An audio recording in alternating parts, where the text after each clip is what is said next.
Hello everyone, it's Jan. So I was not really planning to do this video, but I have been reading so much misinformation on the internet and social media about this issue.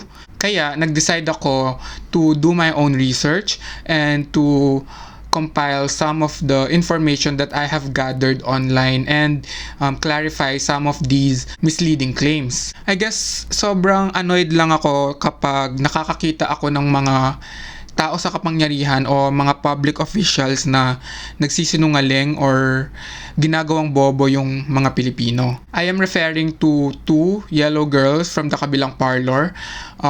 I'm sure kilala nyo kung sino sila. Their intentional efforts to deceive the Filipinos really piss me off.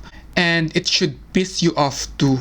In this video, gagamit ako ng reason and logic, facts and data para i-debunk yung mga panloloko ng mga public officials na to. Mainit ngayon sa social media yung discussion about the rehabilitation of Manila Bay. The reactionary obstructionists that they are, the opposition was quick to comment on the government project without even using their brains. Ang purpose lang nila ay kumontra at hindi magbigay ng insightful commentary about the project. Ang daming issues nila na sinasabi na kesyo bakit daw ginagawa ito ngayong pandemic, bakit hindi na lang daw gamitin yung pera para pakainin yung mga mahihirap, etc.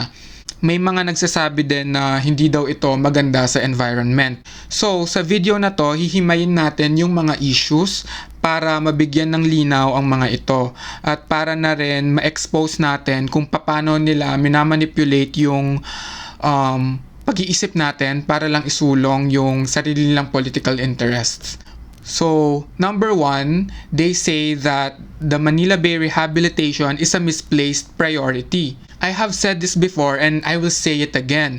The government is a decentralized unit composed of branches, departments, and other agencies.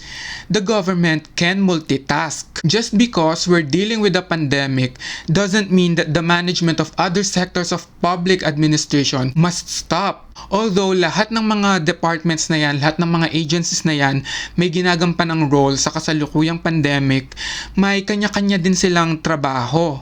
For example, in terms of public health, nandiyan yung Department of Health as the main agency to address our public health concerns. Hindi naman pwedeng gawin ng DENR at DPWH yung mandate ng DOH. And at the same time, may sarili ding mandate yung DENR and DPWH as well as other executive departments na kailangan nilang gawin. So, when people, most especially public officials like these yellow girls, come up with BS arguments na hindi naman daw yan nakakatulong sa pandemic, etc., etc., it makes me question if they really know how the government works. If they indeed know how the government works, then why do they continue to use this argument? I could only think of one reason. Because they want to deceive you, us, the public. They want us to clamor against the government para bumalik ulit sa kanila yung kapangyarihan.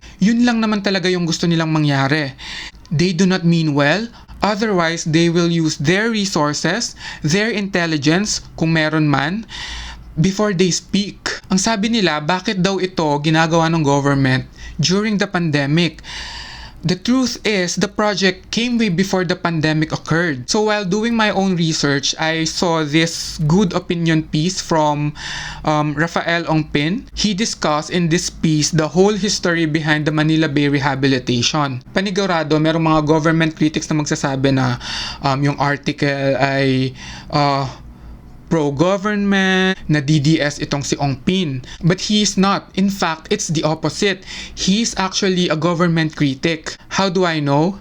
Well, he posted a different version of the article on his Facebook page, and in that version, despite his defense of the project, he also has things to say against the government. I will link that Facebook post in the description as well. This goes to show that this article comes from a sincere attempt at objectivity. Moreover, the mere fact that a government critic found the need to write a clarification about the manufactured issues about the project only exposes the malicious agenda of the opposition, lalo na sina Yellow Girl. Here's what Ong Pin has to say in his piece. So umpisa, may disclaimer muna siya.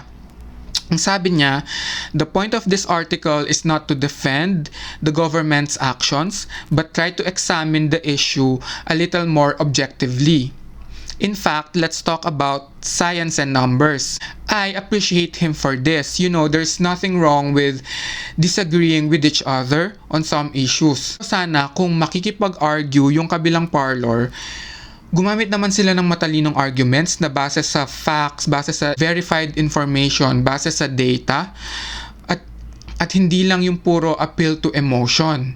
Okay, so going back, Ong Pin writes, the pile of sand on Rojas Boulevard is a tiny component of a project that originated well before the pandemic was even on the horizon. This project, formally named the Manila Bay Rehabilitation, was launched on January 26, 2017 by DENR Secretary Roy Cimatu. So may binigay siyang link to the DENR website which discusses the project, and I will link it in the description. To continue, it should be noted that this project was forced upon the executive branch by the Supreme Court in a decision dated December 18, 2008. The government commenced planning and data gathering for the project shortly thereafter. So any claim that the Dutertards might try to make about him being the only one having the political will to finally get this project rolling rings hollow. As you can see, ginamit pa niya yung derogatory term na Dutertard in his article, which shows that he's really a government critic. Ang sinasabi lang niya dun sa previous paragraph is that yung Supreme Court mismo yung nag-utos sa gobyerno na isagawa yung project na ito in a 2018 decision. So, hindi lang dapat kay Duterte i-credit yung project na ito. To me, that sounds fair. Ong Pin also provided additional historical footnotes tungkol dun sa rehabilitation ng Manila Bay. Ang sabi niya, in other words, the pile of sand is there as the result of a process that stretches a full 20 years back into the past. So clearly, dito pa lang sunog na yung argumento ng Yellow Girls na kung bakit daw ito ginawa ngayong may pandemic. You know, if these people really mean well, they should have taken into consideration the context of the project. Since public officials sila, dapat alam nila how the government works, na kaya ng gobyerno na mag-multitask. Dito pa lang, obvious na yung intention nila. And it is not a good one. They do not care about Filipinos.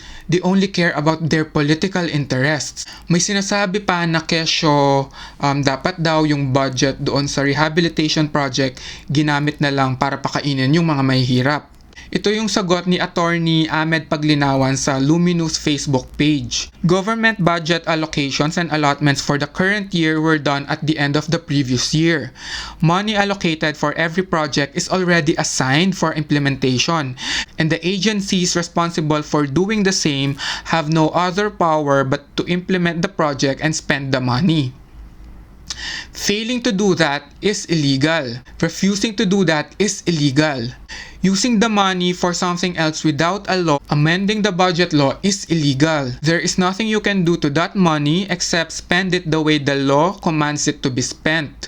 Everything else is illegal. This is on point. So ano yung nirereklamo ng iba na bakit hindi na lang daw ginamit yung pera sa pandemic response ng government?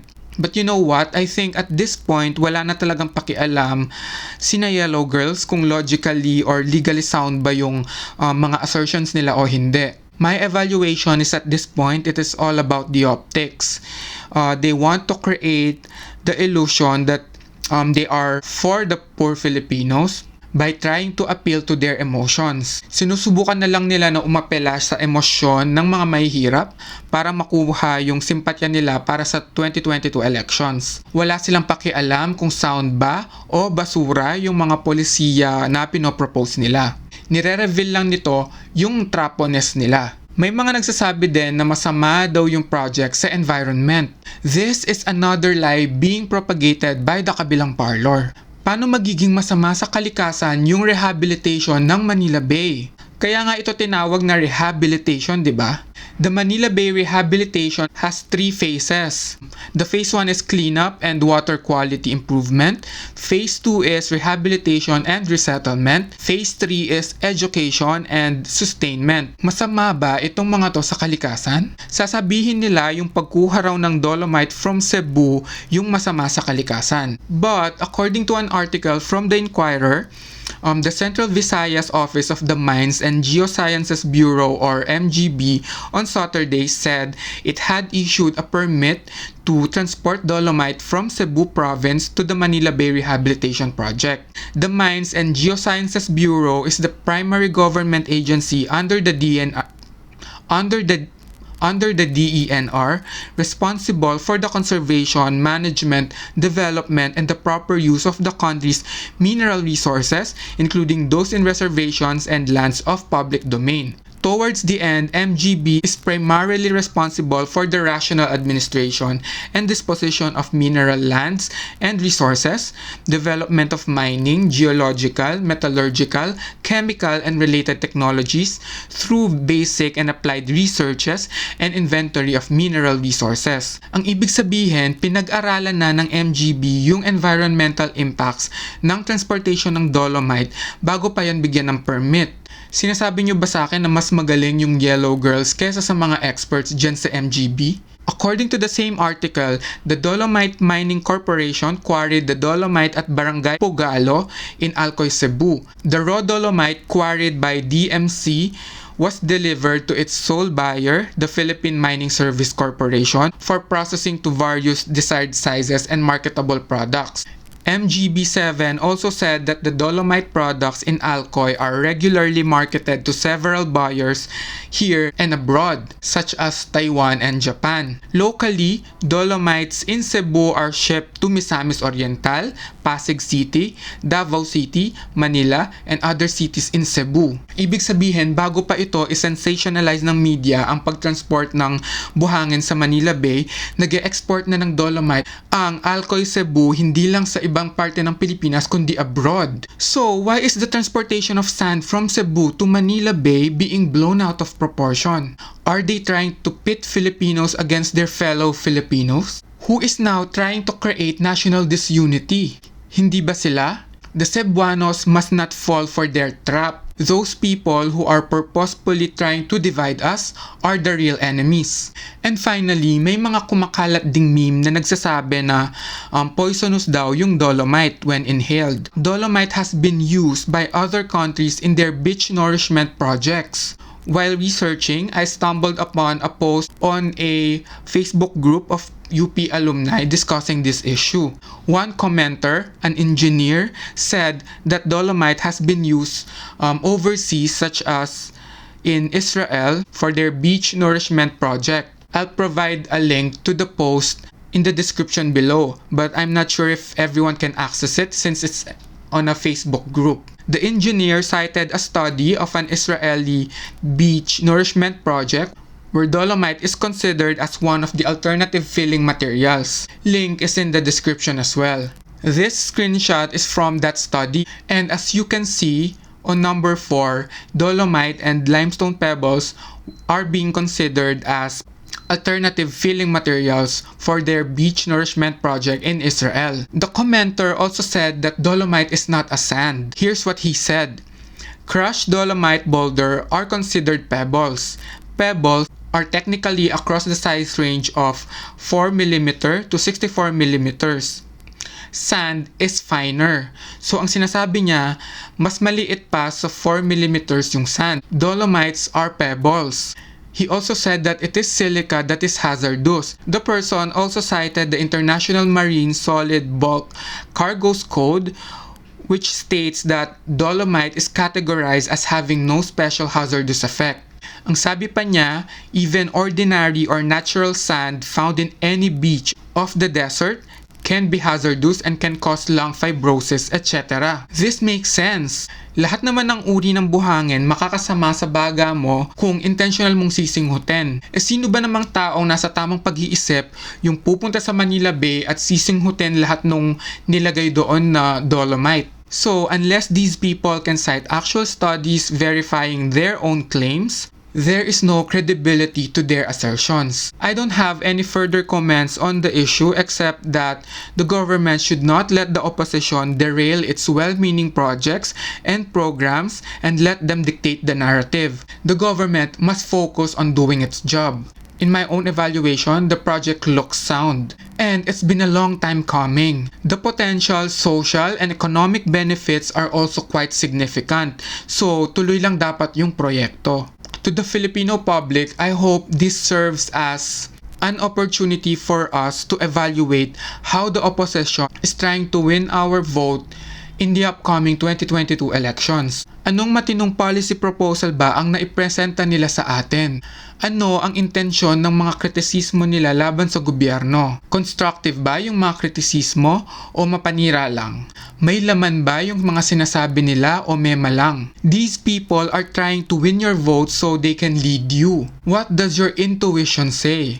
We Filipinos are good at reading the room. Madali nating mabasa kung yung tao ay sincere ba o may hidden agenda. So ano sa tingin nyo? Sincere ba sila o namumuliti ka lang? Kayo lang ang makakasagot niyan para sa sarili nyo. So that's it guys. Thank you for once again watching this video. I really appreciate the support. I appreciate all your comments. Binabasa ko po lahat ng mga comments nyo, lahat ng mga magagandang sinasabi nyo. Kahit na hindi magandang sinasabi about the videos, and I'm doing my best to improve them. And if you like this video, please, sana give me a thumbs up, share this video, and please do not forget to subscribe to my YouTube account. Click the bell icon so you get notified each time I upload a new video. Also, please do not forget to like my Facebook page and to follow my Twitter and Instagram accounts. The links are in the description. Again, thanks for tuning in. I'll see you again soon. Bye!